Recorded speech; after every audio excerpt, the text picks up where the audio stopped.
Welcome to the XY Advisor Podcast, a global community of financial advisors sharing and learning with one another to drive the positive evolution of financial advice. To get involved, go to xyadvisor.com or simply download the XY Advisor app.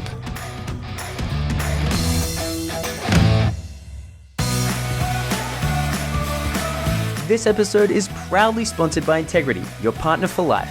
Integrity recently launched an exclusive research paper to help advisors understand how to attract and retain new clients. They believe their role in the industry is bigger than just providing products. They want to help create a sustainable industry, educate clients, and support advisors personally in their business. You can get a copy of the report and learn more about Integrity if you visit integritylife.com.au/XY.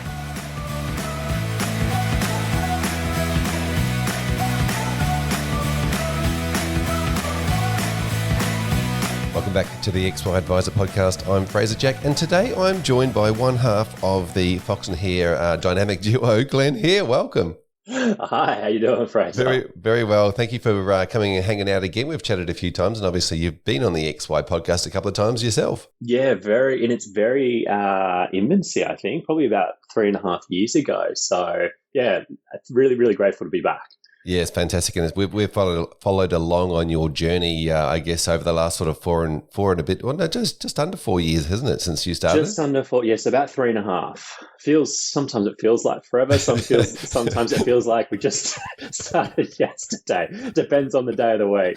Yeah, fair enough. I guess well, you start, and then you're always changing and moving along and making some learnings along the way, and deciding that wasn't such a great thing, and let's double down on that.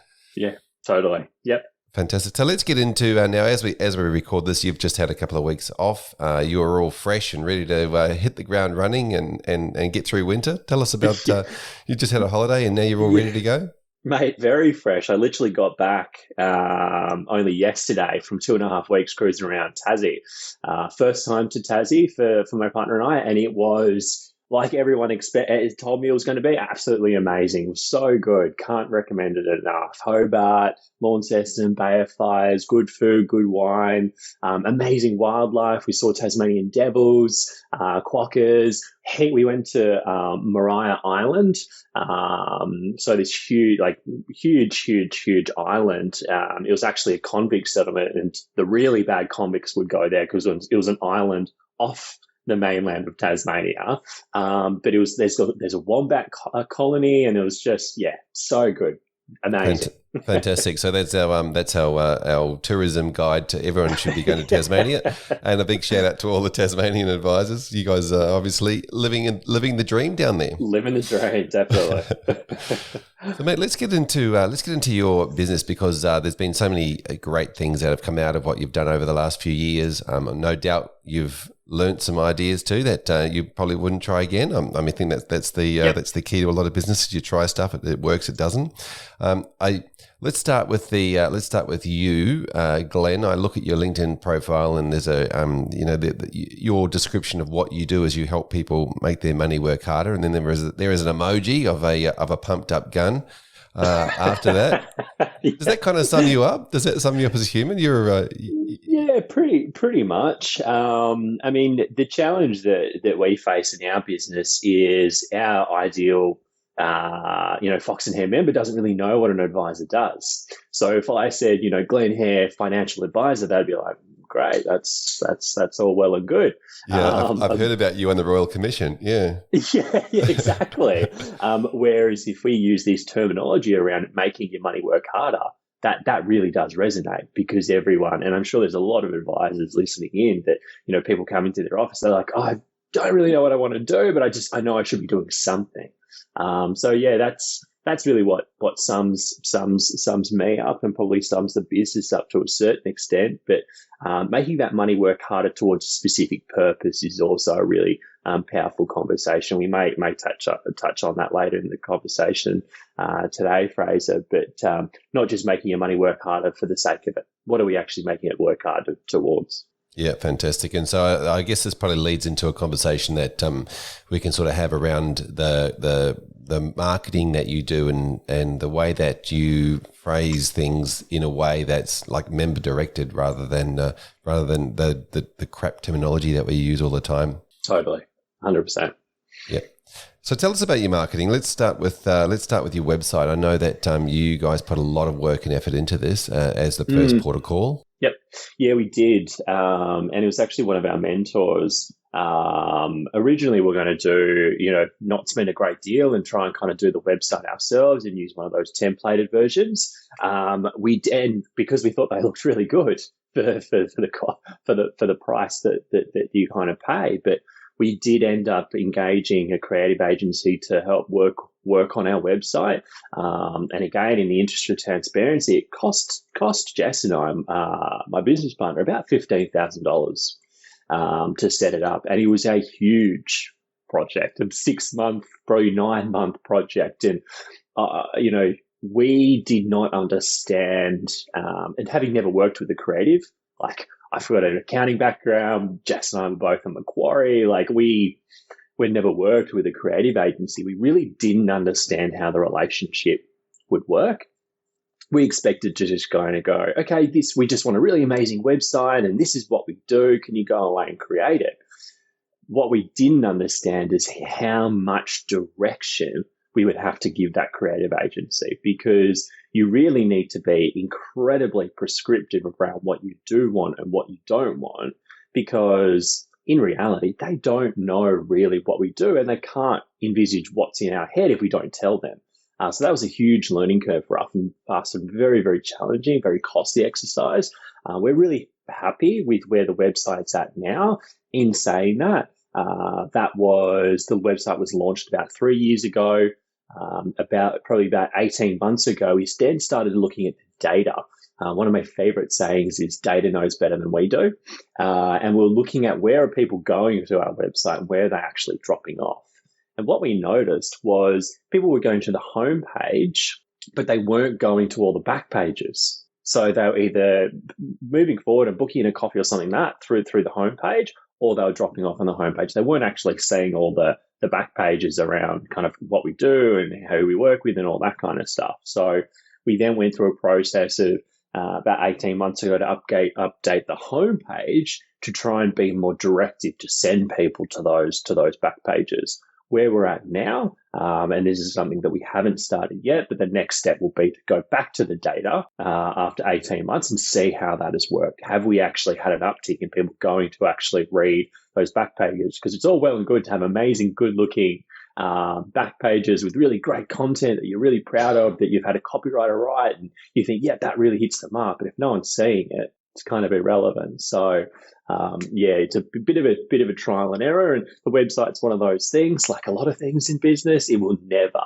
be complete. It's one of those things you just constantly have to evolve. Yeah, fantastic. It's a constant evolution. And I love the fact that you're actually using the data that comes out of it to make some smart decisions. So yeah, congratulations. But you're absolutely right. Like 15 grand's a lot of money for a business that's starting out in that space. Yeah.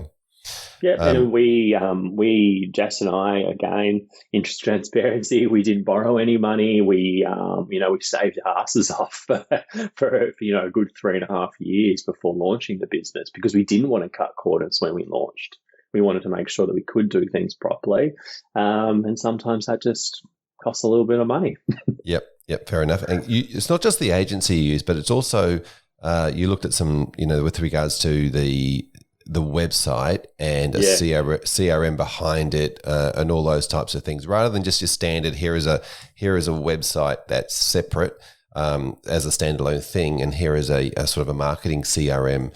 You looked at one together? Yeah, we did. So even when picking the agency, so we picked an agency that had never worked with a financial advice firm before, which comes with its challenges, but also comes with very fresh eyes. In terms of the websites that we were showing the agency that we liked, we showed them, one was a travel blog. The other one was, I think it was a women's skincare product. Like it was, they weren't financial advice websites. They were websites that we loved the look and feel and the vibe and the language and the tone, I suppose, that we went through. In terms of the CRM we went with, so our CRM is HubSpot, which many may have heard of.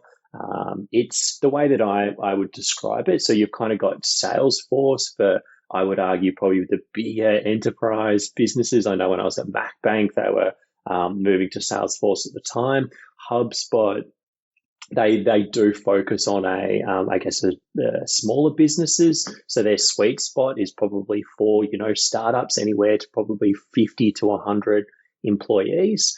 And again, they're not a financial services CRM, but they're a client member engagement software tool. So whenever we're looking at any, and again, this is something we may touch on, but whenever we're looking at any software, we're not just looking at fintech. Obviously, we look at fintech, but we also look at best of breed, industry agnostic. Yeah. Now, okay. So let's just get into this HubSpot conversation, because CRMs, like we as advisors, you go, CRM, that's one of the, the financial services CRMs that everyone talk about and, complains about or likes or dislikes, whatever they want, whatever the time of the day. But this is forgetting about the concept of what you know as a CRM or what you think you know as a CRM. There are marketing CRMs and then there are financial services CRMs, right? So they are very sort of different things. Chalk and cheese. and you use this marketing CRM for your pre and the data that comes out of the pre stuff and the clicks on the website and because it's linked together. And when people put an inquiry in, it forms into this marketing CRM before they become a client. So it's a separate client. Like once they become a client, they're in a different CRM, aren't they? Yeah, 100%. So and the other, I guess the member CRM that we use is Advisor Logic. And then the prospecting CRM we use is HubSpot. And the way that we think about the two, so you're right, Fraser, like HubSpot does integrate with our website, so we can see who comes to our website. We can see if they come back multiple times to our website. If they book in a coffee, it's done through HubSpot, which is directly linked into our diary. If they book in a phone call, again, directly linked through to our diary through HubSpot. In terms of, there's a chat functionality again through HubSpot. So if they do reach out to us through our chat function on our website, again, that's linked through HubSpot. It's got a sales dashboard. So with each of the advisors, we've got kind of clear KPIs in terms of how many new members we'll be bringing on each month.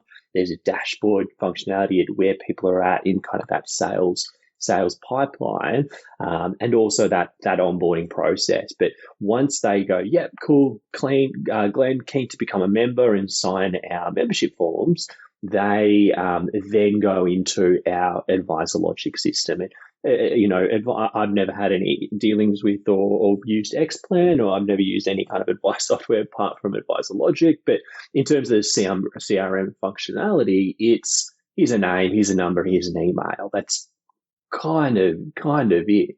And one really good thing about kind of breaking out the two is our Advisor Logic data is really clean for that reason. We've got no prospects in there. We've just got our member base in there. So we don't have this challenge of 2, 3, 4, 5,000 contacts in our Advisor Logic software. We've just got our members in there. So it's really clean when we're running reports and things like that. HubSpot, that's also where it links with MailChimp, which is where we do our EDMs and things like that. So again, that's where our database of prospects is being built out. So HubSpot is by far one of our favorite pieces of software. Yeah, incredible. Thank you for sharing that. That's quite a good conversation to be having that a lot of people aren't having around, keeping their prospects separate. When they do become a member, and we'll get into the difference between member and client in a second, but when they do become a member, do they come out of HubSpot or do they stay in there for a nurture? they do stay in HubSpot as well. So we would tick them from prospect to member in HubSpot. And the reason for that is we still send all our EDMs through HubSpot. And our marketing. So even to our existing members, if we have a series called Ask the Experts, which is an event where members can come along for free. So we Jess just hosted one with Nicola Powell, who's one of the property experts at Domain. And for our members, it's free. For prospects, they do have to pay a small fee, or proceeds go to a charity. But the EDM is still run out of HubSpot. It's just the wording is slightly different. So we just categorize the contacts in HubSpot different, and then it's really easy for Charlotte on our team, who manages all of that, to say one email to the one group of people, one email to the other. Yeah, fantastic. So it's actually a very structured setting up of your marketing activity from starts with a different CRM all the way through to, how are you communicating well with your clients using a system that is just designed to communicate well with people. Totally. If one thing we did do well was this. Yeah. We're really, and actually just having this conversation now, you often don't reflect on the things you do well. You just, well, maybe this is a problem I have. You beat yourself up about the rest. Yeah. I just beat myself up about the mistakes that we're making and the things that we're working through. But this is one thing that has worked really, really well. Yeah, fantastic. So, just on that marketing front, you do spend a lot of time on marketing. You do great blogs; they come out. You have been, you're in a lot of award processes that would take a lot of time, because obviously, you're putting, after you'll get nominated, but you'll get put yourself. It takes an application process that all takes time, as you mentioned just before. You run events. This is a lot of time out of the business. And so, do you have a set structure around how much time you spend on marketing, or is this just Yeah, so there is. So one of our team members who originally came on as, I guess, administrative support in a part-time capacity, she, so this is Charlotte, so about 2 years ago, she then moved to full-time. Originally, it was then 3 days admin and then 2 days marketing. It moved to three marketing, 2 admin, and it's now 4 marketing, 2 admin, 1 admin rather. And then in time, it'll be the full week, her full FTE on that marketing function. One, because there's been an increased need for it. And 2, she's really, really good at it and enjoys it, and it's her strong suit. So when thinking about our entire team, we're always trying to create roles and move people into roles that they really enjoy. And it's challenging at sometimes. And, there does need to be a conversation around, we need to work towards that over a 6-month period or over a 3-month period. But that's something that we worked on with Charlotte, and we're able to deliver on. So there is a structured approach to our marketing. So, Jess and I spend, quite a bit of time, building our personal brands.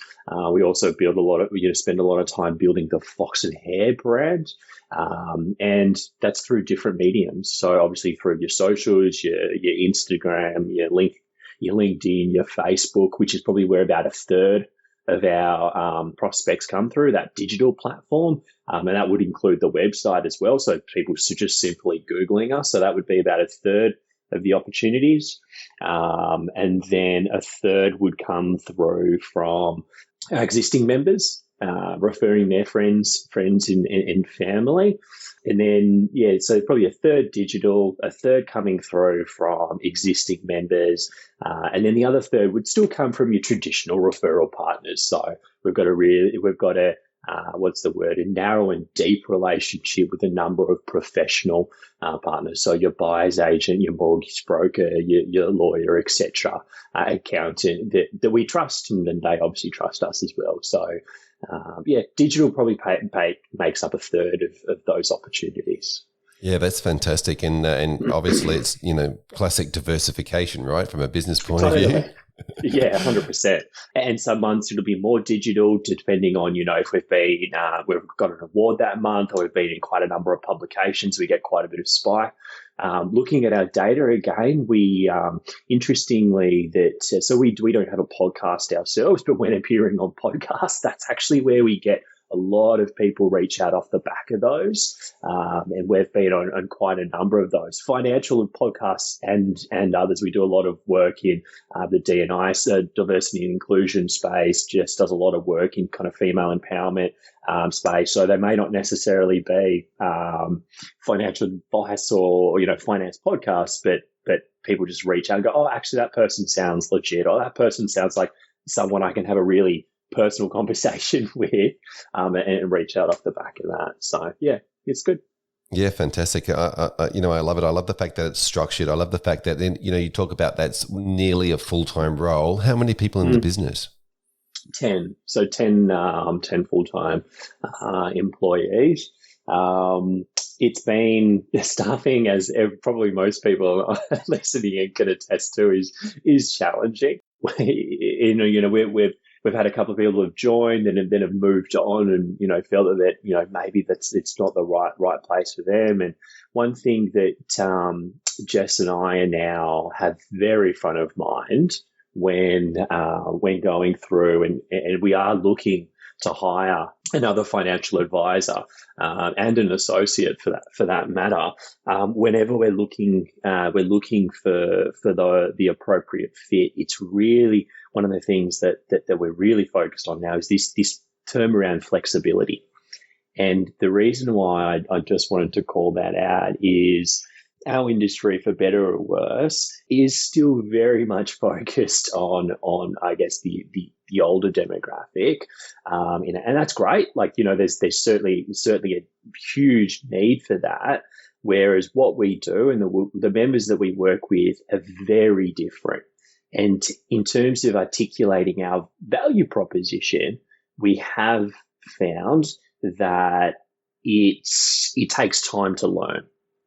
And and I might be going on a little bit of a tangent, Fraser, but the reason why it's a little bit challenging is our prospects don't really know how we can add value. And they don't know how we can add value because they don't really know what a financial advisor does. So for them to actually reach out, they're like, I don't really know most people reach out with this thought in the back of their mind. I'm really not sure if this is right for me. I have no idea where this conversation is going to go. So the first, even through our digital means and even that first kind of coffee fireside chat, it's just about making that prospect feel comfortable, making them feel like they're not alone and making them feel like they're speaking to someone or speaking to a business that actually understands their situation. In terms of the people that are coming to us, the vast majority, so about 80% of our members are probably in their early 30s. Okay. So they've got to a point where they're earning good money. And when I say good money, they're on six figures. But they probably don't have a lot of assets behind them. They may have purchased their first property. They may have purchased, their first home, or they may have started investing in shares, but, they're still fairly early on that journey, which is why I use this concept of making their money work harder, because they know they need to do more, but they're just not sure what that step is. And we also have quite a few people that reach out to us with, considerable amounts of debt. That ranges anywhere from 10, 20. We had, one of our members reached out to us originally with, over $100,000 worth of credit. And I'm referring to kind of, bad debt, over $100,000 worth of debt. And sometimes it can be challenging to, in our experience, to articulate, well, how can you help with that? Because in reality, it's just a budget that's going to help with that. But the way that we help is through our programs and through that coaching and through letting them know that, hey, if you stick to this, this is where you'll be in 12 months' time. And if you keep going, not only will you be debt free, then you'll in 2 years' time, further 2 years' time, you'll have that deposit for that home.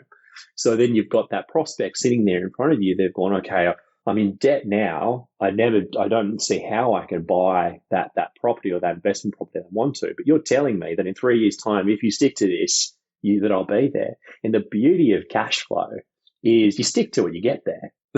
It's not like, some of the other stuff like insurance you may or may not be able to claim, or super, yeah, it's important, but it's a 40-year investment, or, you invest in the stock market. Yeah, you're going to have your good years, you're going to have your more challenging years. The budget is you stick to it. This is where you'll be. And for me, again, with an accounting background, I love numbers because I love the certainty around that. But that is potentially a different conversation to what a lot of advisors are very familiar with, which is, I'm retiring in 10 years. I've got $1 million in super. How do I make sure that it lasts for the next 30 years? Yeah. That's probably a fairly common conversation. The 30-year-old with 17 grand, credit card debt, and then say, on 100 grand, how to go, okay, I'm going to charge you a couple of $1,000 up front and then a monthly subscription fee to kind of get you through that. That's something that is a different conversation. Yep. Now I'm going to ask you about your programs in a second. But let's get the member versus client question in there at this time. You call them members. A lot of people call their clients clients. A lot of people, you're not the first one I've heard calling them members. But tell me about that. How did your clients become members, and how do you now? What drove that? Yeah, so there are probably two things. Firstly, membership creates a sense of community. So one thing that we noted fairly early on is our members like to hear what our other members are doing. They like to hear the challenges that our other members are having. They like to hear the windfalls that our other members are having. So we wanted to create this space where people felt like a part of a community. Now, we've got a lot of work in order to increase that sense of community. Last year was challenging because, we went from doing quite a few physical events where we'd have people in the room kind of meeting and greeting. And one of our events, we had, 3 of our members talk about their challenges and why they reached out to Fox and Hare in the first place. And it was a room full of other members. And it was really great to see as those 3 members were talking about their experiences, and, hats off to them for being really, really transparent. You could see the other members in the room kind of nodding along, going, yeah, that's me. And for those that, I'll use this example of kind of that debt kind of scenario for one of the members that was talking. They were like, yeah, I was really terrible with money and I had debt and then I just bought my first home. For the members that were sitting in the audience that potentially could resonate with that story and weren't sticking to their cash flow structure, we're going, oh, yeah, actually, you know what? That could be me sitting up there.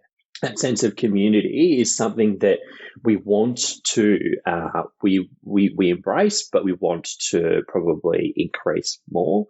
And again, last year 2020 was challenging, but we've got a few things that hopefully we'll be able to ramp that up towards the back end of this year. The other reason why we refer to, I guess, our members as members is our pricing model. So we have 3 programs where we charge an upfront fee and then a monthly subscription. Okay, and in terms of that terminology around subscription, again, we use that language because it's language that our members are very comfortable with. It's you pay a membership fee for your gym, you pay a membership fee for your health, through your health fund. You pay a membership fee for your Stan, Netflix, Amazon Prime, Binge, and all the other streaming services. People, they're like, yeah, I pay a membership fee or a subscription fee for my advice. It's language that people are comfortable with. It's not foreign. Yeah, interesting, isn't it? Rather than ongoing fees, it's a subscription. It's great terminology. Love it. And just that the idea of keeping your clients siloed versus members coming together and coming to events and joining in and becoming having that sense of community. I think that traditional model of having clients and siloing them and saying, oh no, one client can't talk to another, it's very much the old school way, isn't it? Yeah, I'm not sure why you would do that. Again, I'm sure there is there may be a reason. I'm not sure why, but we want our members to talk to each other. And we hope that all our members have a really great experience. And again, the other thing that we the way that our membership model is structured is right from the outset, where we're very transparent. When we're having the conversation, you pay that membership fee for as long as you're seeing value in the engagement. That puts the onus back on Fox and Hare to continually show that value, to justify that fee. And you can see when sitting with the prospect, they're like, oh yeah, that does make sense. That does resonate. And the other language we use, is every single Fox and Hare member pays that membership fee because they see value in the engagement. And again, this is giving the prospect comfort that, yeah, okay, well, you've got all these members that are paying that fee, that they must be seeing value. Because I would still argue a lot of our members probably did, not probably, they did sign up originally. They're like, I still, we've had a coffee, we've had a 2-hour goals and values session. I get it, but I'm not 100% sure how you're going to be able to help. But then once we go through the initial experience and they see the conversations that we're having and they see the changes that we make, that's when they see the value. So they probably go in and they probably see enough value up front to obviously sign the membership forms, but they probably don't truly see the value until probably 3 or 6 months in. They're like, oh, okay, now I get it. 100%. The value is definitely in the implementation and seeing things working, isn't it? Totally, obviously. yeah. Now you mentioned your process. Obviously, your first step of your process is a coffee catch up, or that sort of terminology. Grabbing a coffee with somebody and finding out what their situation is, them finding out about you. You then dive deep into a 2-hour goals and values session. Yep. That's sort of a fairly heavy session for a lot of people, but I guess you set that up in the coffee meeting. Mm-hmm. Yeah, we do. And the coffee is super cash. I mean, I'm sure, I think this is pretty industry standard, 30-minute, 45-minute chat, who you are, what are you looking for, and a little bit about us. The goals and values session is a pretty heavy session. It's about an hour and a half to 2-hour session. It's only at the end of that session when the prospect decides whether they would like to be a member or not. In the coffee session, we're very transparent around our fees. So we have set fixed fees for the three programs. So when they say, yep, cool, I'm happy to have that goals and values session, they already know what the fee is. So the fee is never the barrier. The goals and values conversation is around and it's not numbers heavy. There's not a great deal of prep work for us because it's all about them. It's all about, okay, if we are going to work together, what are we actually going to work together towards? And our conversion rate after that goals and values session is about 90%, because in the coffee that we've spoken about the fees, and we've just spent about an hour and a half, 2 hours with the prospect. And by the end of it, it's either a digital, last year was obviously all digital screen outlining all of their short, medium, and long-term goals, or if it's in the office, it's a whiteboard with a timeline outlining all their short, medium, and longer term goals.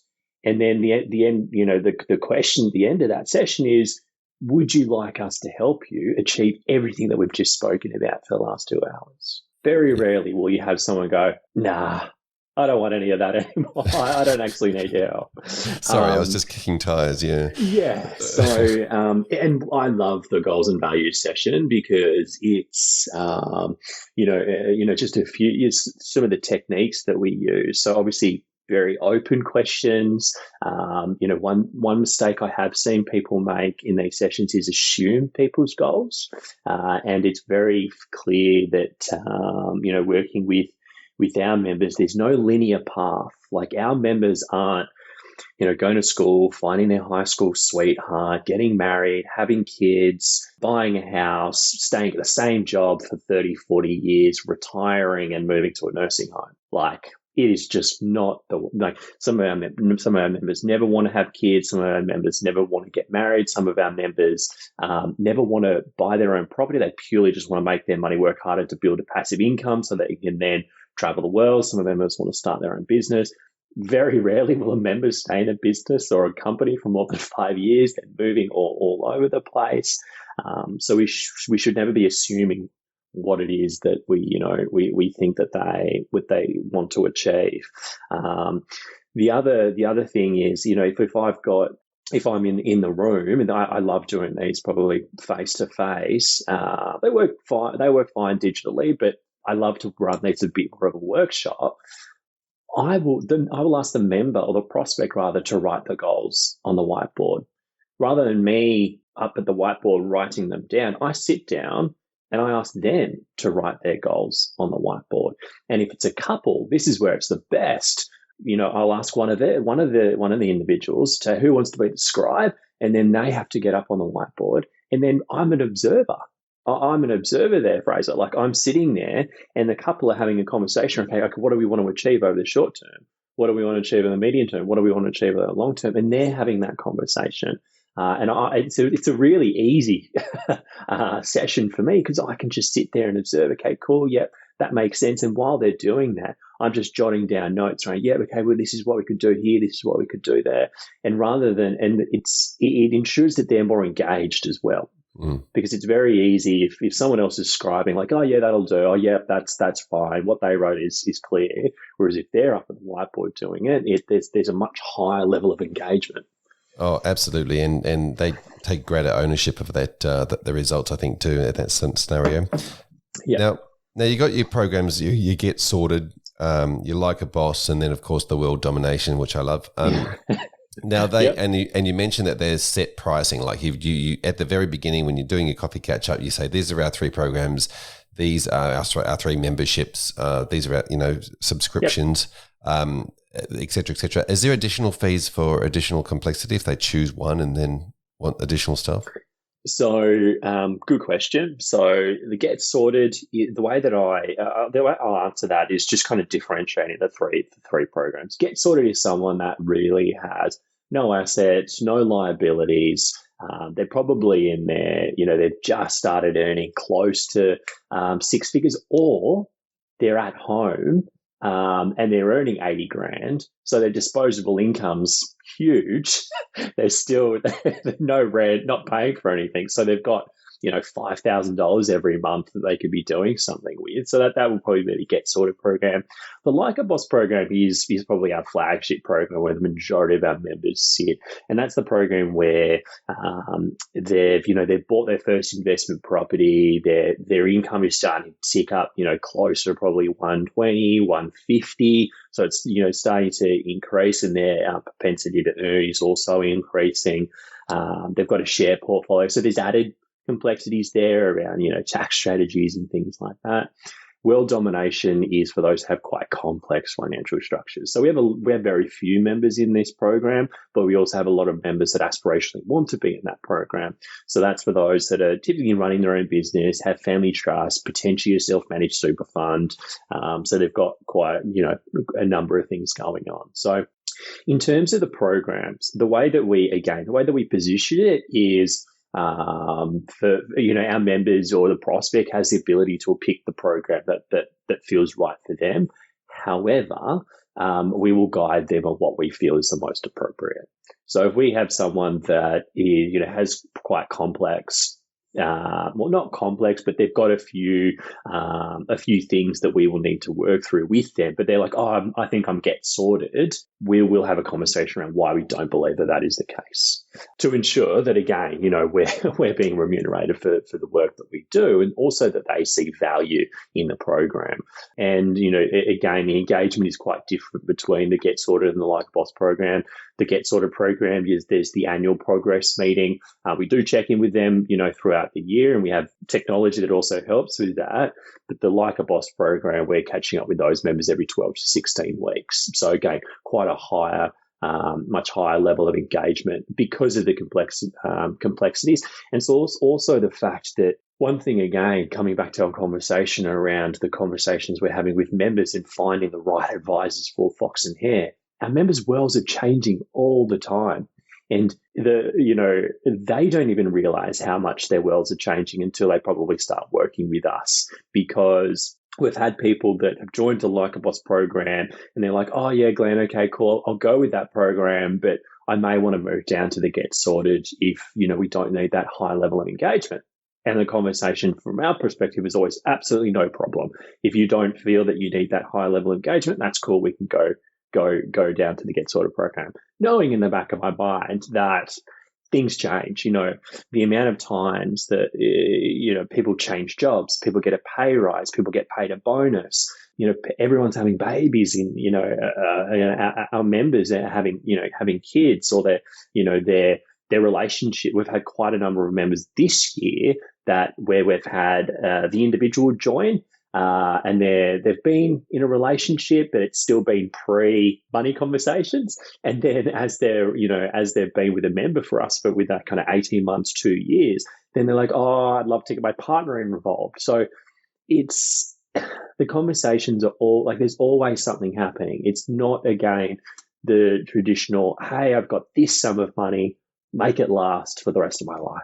It's like, I'm getting married, I'm getting divorced, like all of this stuff. So, it's always a conversation to be had. I love the fact that you do catch up more regularly, not just your annual meeting. And I think, look, from what I'm gathering from this conversation, there's a lot of your clients aren't the structured, I just want security and certainty and all these sort of things. And from what I was talking to you before about was the staff, they're probably the same. You're more looking for that mental flexibility. And as you said, clients' situations are changing. The business is constantly evolving. You're looking for staff and clients that are aligned in that ability to be nimble and change and get through and cope with change. Yeah. I mean, the underlying values that probably sit or resonate with the vast majority of our members would be freedom, flexibility, and choice. The three things that come up all the time. What does that mean for them specifically? A lot of them are still working that out. Yeah. And, if they go, I just want financial security. The next question I'm going to ask is always going to be, what does that mean? And very rarely can they answer that through that initial goals and values session. And a lot of that is then us saying, that's okay that you don't know, but that is something that we need to work on. Because again, a lot of people are afraid about reaching out to us because they're like, I don't really know what I want. I don't really know where I want to be. I don't really know where I'll be in 3 years' time, let alone 5 years' time. So then they're like, oh, I don't think now's the right time to have a chat. So again, in that goals and values session, it's all about, that's okay that you don't know 100% where you want to be, but what we need to do is work out what you think you want, and let's work together to work towards that. When those goals, or if those goals inevitably change, that is okay. Through our program, we will pivot the strategy to realign to those new goals. And one of the things I've heard you speak about before, and I think it's probably something that a lot of advisors aren't talking about, and it certainly comes with your target market, the clients that you help the most, and you touched on it before, was the conversation around joining money. Like in a relationship, long-term relationships, the money's joined, etc. But often that's a piece of work that there is lots of different ideas around, and you obviously talk to a lot of your members about joining money. Yeah, so interesting. There's a podcast, you've probably heard of Equity Mates. They've just started another podcast by two young girls, Meet, Pay, Love, and it's all about relationships and money. And as everyone that's listening in can probably attest to, everyone has very different relationships with money. And if you're in a relationship and the two individuals have different relationships with money, that again adds another level of complexity. And these conversations, this is a coaching conversation. This is about, what works and what won't work for that particular couple. Some of our members want to keep things completely separate. Some of our members, want to put some things together. Some of our members are just like, yep, cool. It's household. We're all in it together. There's no right or wrong, but it's about working out what feels right for them, but is also going to achieve, the best financial objectives, and being really transparent. Hey, if we put our investments in their name, then there may be some, tax considerations. Are you comfortable with all the investments being in their name? And it's again a journey for a lot of our members as well, because again they're in a position where. So I just think about the couple that I was working with a couple of weeks ago. They just bought a house together, and it was only the gentleman that was a member that I was looking after. And I was like, look, you guys have just bought a house together. You're pretty financially linked. I think it's really time we have a conversation with your partner as well, because we need to start thinking about your finances at a household level. But you can't push that topic. It needs to come naturally. It needs to come at a time that feels right from them. But we also need to be really transparent that, hey, if we're not having conversations at a household level, there may be some financial considerations or some financial opportunity that we may not be leveraging. Yep, exactly. And I do think it's a conversation that, like you said, it's a very important coaching conversation, and probably something we could throw out there a bit more. Yeah, and Fraser, just picking up on your point around, finding the right Fox and Hare advisors, we need advisors that can have that conversation. And that's not something you learn when you're doing your, I did commerce accounting at uni. Like, I didn't learn about that. The advisors that will be successful at Fox and Hare are the ones that can coach people around how to manage relationships with money, not just, this is how you reduce your tax. This is why rolling to this super fund is good, or this is why you need this insurance. But it's about linking the financial stuff to the world, to the real world, because the real world is what our members are interested in. They just want to make sure that the financial stuff is designed and enables us to get there. You've got to be able to link the two. Otherwise, what we do will not resonate with our members. Yeah, it's 100%. A lot of clients go through this emotional decision making process when it comes to their money, right? Every decision they make is emotional, and somewhere along the line, you need to back that up to, that, like you said before, their purpose in life, their hopes, dreams, goals, aspirations. Talk to me about the word purpose. What does that mean to you, and how do you talk to your clients about it? So purpose is what are your core values? So so you will know that that goals and values session, it's not just the goals, it's also about understanding the members' core values. So I rattled off a few, being freedom, flexibility, and choice. And there's a whole array. So, from adventure to purpose to drive to efficiency, and relationships and fun and all sorts of things. Yeah, totally. And when we're having that conversation around, do you want us to work towards? Do you want us to help work towards those goals that you've just outlined? We use a similar conversation when talking to the values. So we'll have a whiteboard full of all their values. So they might have 10, 15 values. They're like, yeah, Glenn, these are all really important to me. So I'll then say, okay, cool, awesome. What are your top 5 values? And then they'll say this X, Y, Z. And then the next question is around, okay, if these are your top 5 values, what do you need to be doing differently in order to live by these values? And that's when they start thinking about, okay, well, I probably need to do this a little bit more. I need to do that a little bit more. And, one that often comes up for a lot of our members is they're driven and they're also goals orientated. And they're often very driven and goals orientated in their business, in their work, in their careers. But a really easy conversation is to then have, okay, what about how do you feel you're living by those particular values in line with your financial world? And that's definitely, and I know what the response is going to be. It's going to be that aha moment. They're like, oh, I'm actually probably not as structured, driven, or kind of goals orientated in that financial place. Yeah. And I said, and that's where I go, that's exactly what we do. Yeah. That lens that you have over your career, that lens that you have over your business is exactly the same lens that we try and put over your personal financial world. Yeah. And that's amazing. Where they're like, and that's where that, okay, now, and that's how we also build the values conversation and that purpose conversation. So, we're going to work, but what's the purpose? Yeah. Well, the purpose is to fuel our life, which is great. But if you don't have any focus and structure on that, what's the chance of you being able to achieve those goals? It's fantastic questioning, and that's the intangible thing that you do as a planner, as a business. I love that question around what is it that you have to do for that to happen. I also love throwing that in there that says, if I look at your diary, can I tell that? Totally.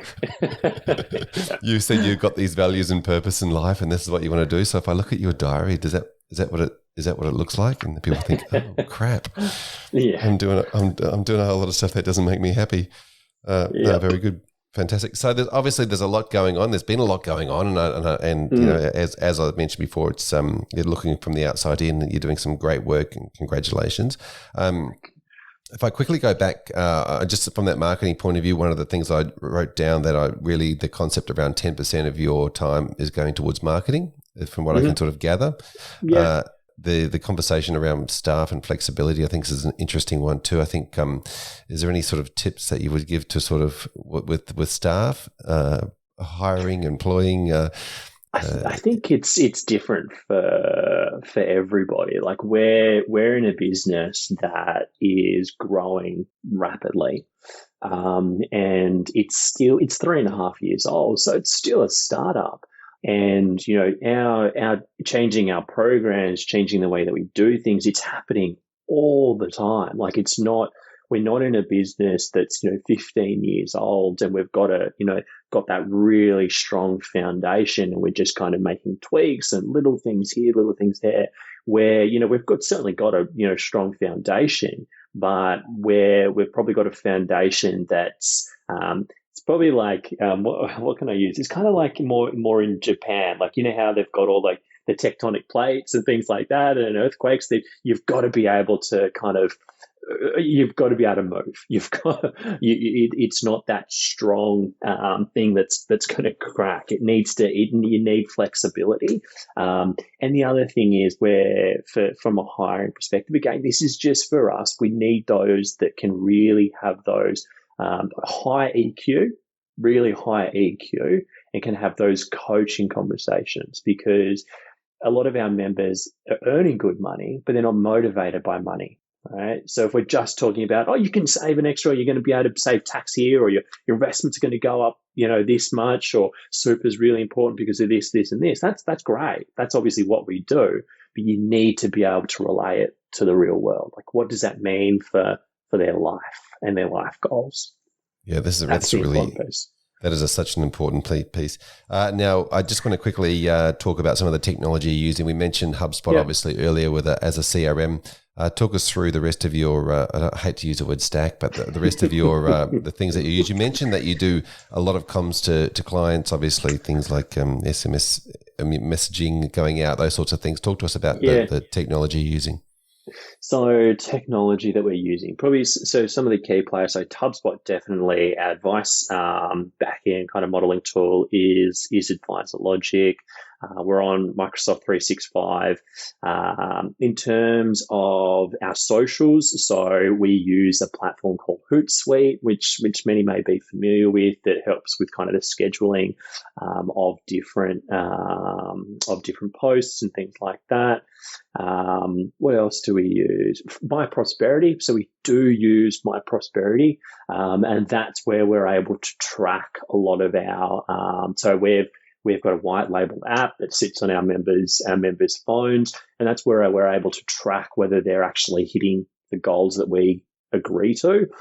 Because if we think about those Get Sorted members, we're only having those annual progress meetings, but I don't want to have an annual progress meeting with a member and set all these goals and then realize 12 months later they've done absolutely nothing. So we track in the background using My Prosperity to see whether they are actually hitting that or not. And if we see that they're not saving, the $3,000 a month that we agreed to, hypothetically, then we'll reach out to them off the back of that. So we won't just wait 12 months and go, oh, hey, we noticed 10 months ago that you weren't saving what we agreed.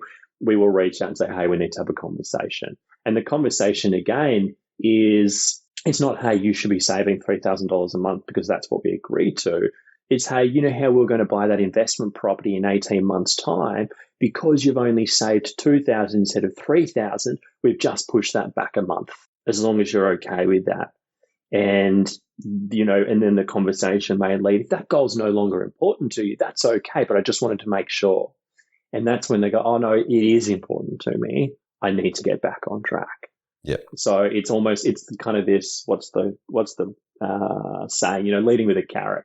Yeah, it's the accountability conversation too that you can easily bring in there and just, obviously go in there and say, great, tell me how you want me to, I love the coaching question around tell me how you want me to best motivate you. Do you need to kick up the bum or do you need a gentle encouragement? Or where are we on the spectrum? Like, what do you need from me? And then you got permission to lead with a either lead gently or lead with a no, you're off track. Totally, and I'm gonna have to have one of those conversations today. As you know, so I just got back from leave yesterday, and last night I was kind of just trawling through my initial trawl through the emails just to pick out the priorities, and seemed amazing while I was away. No issues or anything like that. But one of our members that has been with us for about 18 months, two members, they both work in tech. And super lovely couple. They're just terrible with life admin. And between the two of them, they're on probably about $400,000 a year. So big money. And they're in their early 30s. So much opportunity. And they're on the middle program, so Like a Boss program. And Kat from our team would be able to attest. They're really terrible. Like with getting back to us and with implementing the strategy and signing the documents, and they're just like, I just never do it. And I've got an email sitting in my inbox now, and they're like, oh, we think we need to move down to the Get Sorted program. Nothing to do with our team. Like, your team have been great, but we're just not doing what we need to be doing. So we're just not seeing the value. Like, we want to reduce our subscription because we're just not doing it. My conversation with them is going to be, why did you reach out to us in the first place? And why? And then obviously they'll kind of give their response. And the terminology and the language is going to be, there's so much opportunity. What needs to change in order for you to embrace this? And then kind of just sit back and hear what they have to say, because this is the biggest. The resounding theme with all of our conversations, with all of our prospects, with all of our members, is opportunity. Because our members are in their 30s, this couple that have over $20,000 of after-tax income dropping into their bank account, they haven't even bought their first investment property yet. When they first reached out to me, they had, a couple of $100,000 sitting in a bank account, and we've started a regular investment strategy. And, they've got about, $100,000 invested now, but they've still got a couple of $100,000 sitting in a bank account. And we've been talking about, buying an investment property, or is it going to be the home? Is it going to be an investment property, or should we be buying the stock market? And this conversation has been happening for about 12 months now. And it's the disappointing thing for me is I need to work out, how do I ensure that I'm using language that gets them to do something? It needs to be something they're really comfortable with, but I'm also conscious that this opportunity cost. Them doing nothing is a decision. Just for them, I don't think it's the right decision. So I need to think about it. Then this isn't a tax conversation or investing conversation or a budgeting conversation. This is a coaching conversation. Is like, how do I help my members achieve their really ambitious goals given that they've got this mindset, that they're now going to do even less than what they're already doing. So I need to think about how to frame that conversation before picking up the phone.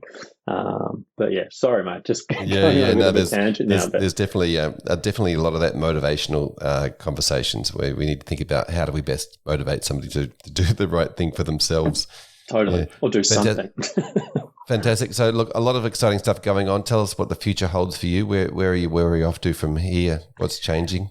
Where are we off to from here? So definitely looking to hire. We're looking for a really great advisor. We've got a lot of people reaching out to us, and we want to make sure that we continue to deliver that high level of service. And in order to do that, we need the right people in the right seat. So looking at that experienced advisor role that has that coaching capability. In terms of probably next steps for us, I think it's Jess and I often, it's a really good problem to have, but our growth has just been pushed upon us in that we're just trying to keep up with demand. So, which is hence the reason for hiring. But in terms of next steps, look, probably going to get back out there and starting doing more physical events. So we just brought back our Wine and Wisdom series, which is where we go to a little wine bar. We're based in Sydney, so down in Darlinghurst, and we have about 20, 25 prospects where we drink wine and talk about finance. We have a sommelier that, they talk about the wine. I wouldn't have a clue. I just drink it. And then we do little finance topics, and that works really well. I'm doing a lot more work with our charity partners. So School for Life, which is a organisation that builds schools in Uganda. I do a lot of work. I've just been appointed to the board of Wear It Purple, which is a charity that supports LGBTI youth. Jess is doing a lot of work with the YWCA around female empowerment. Fraser, mate, in terms of where we're heading, I think it's just constantly getting bigger and probably just continuing to tweak how we're working with our existing members. Nothing. Jess and I have a full strategy session in a couple of weeks' time, so maybe I'll have a bit more an idea after that. But just continually pushing the boundaries and making sure that we're not doing things just because that's the way that we've done them. Yeah, brilliant. Thank you very much, Glenn. I really appreciate you coming and giving us a great update on where the business is at now, like 3.5 years in. Like you said, it's still a startup, but it also feels like it's got some maturity around it as well, and that stable base for you guys to really launch off. So congratulations. Totally. Thanks, mate. Thanks for having me. Well, there you have it, another episode of the XY Advisor podcast. I'm Fraser Jack, and I'm here with Em. G'day, Em. Hey, Fraser. How are you? I'm wonderful, thank you. Wonderful, and good to be chatting to you, that's for sure. And we're doing some shout-outs. All right, my favourite part of the week. So today, I want to give a shout-out to Taborjan Rasaya, XY Advisor and legend in Melbourne, who jumped on an XY Plus web event recently to share and go a little deeper into his purpose-based advice process. So I know he's been on the podcast once or twice before. I really wanted to go deeper and really find out what does that journey look like. What is that process he's taking his clients through to unpack their values and their purpose? And how is he delivering that and also charging for it? Because it could be upwards of 12 months before Taborjan actually delivers any formal statement of advice. So I was really keen to dive into that. He was an open book, really open and transparent with what he does, and was more than happy to share. So it was very well received by everyone who jumped on. And anyone who hasn't seen it yet, if you're in XY Plus, you can jump into the portal and catch up on that replay. And if you are not in the inner circle, you are more than welcome to join. You can head to xyadvisor.com/plus to watch Taborjan's web event and access the entire back catalogue. There's about 50 plus different web events with nuggets of advice gold.